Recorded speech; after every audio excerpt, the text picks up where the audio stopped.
The spirit in them knows every time. Yeah. But I will say God consciousness Nine and knows a every half time.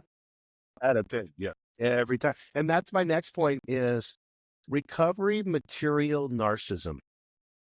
And we've all met that recovered addict that uses the material, whatever program they came out of, whether it's spiritual or whether, whatever it is an addict. They have to constantly Yes. prove they're more evolved than their partner. They always feel that they're more evolved than their partner. And the addicts will always, it is so weird.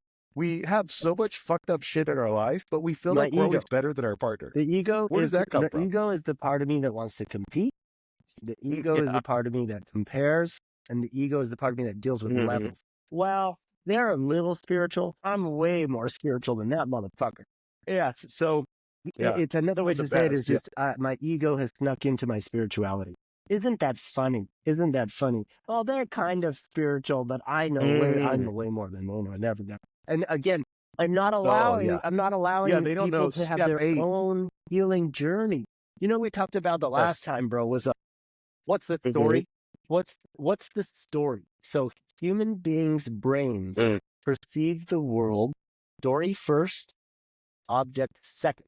This is like new cognitive science that is coming out. For a long time, cognitive scientists always thought we perceive the world object first, story second. That's not really how we see reality. I don't see this and say red cylinder piece of tin that I can drink out of. That's not what my brain says. My brain says, this is a bubble water. It's flavorful. It's not as good as normal water for me, but I know I'll drink it because it tastes good. And I enjoy having them. And it's 0 calories, 0 everything. And then my brain says, and it's 0 red calories cylinder can that I can grasp in this shape. Like we always see the world story first. So if that is the fact, the question that arises is, what's the fucking story? I'm the embodiment of the laws, and I've come to fulfill them on earth. Can I look at so there's a homeless person on the street.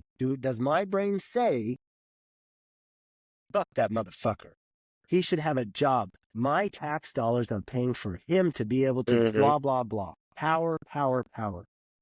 Or I could look at the same individual and say, that's one of God's kids. And he's on his own healing journey. Everyone's on their own awakening journey, and he's just at where he's at on his. And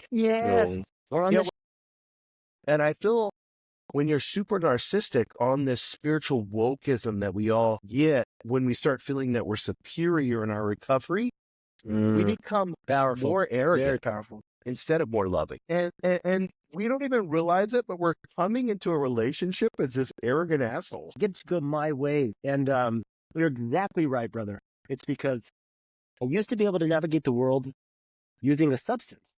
And I knew that substance, boom, was going to work immediately.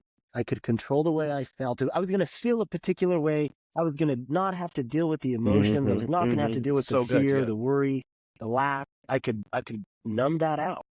And now I'm on a recovery journey where I don't get to numb that Control out. it. And all these uncomfortable feelings are still coming to the surface. So you got a lot of fucking work to do.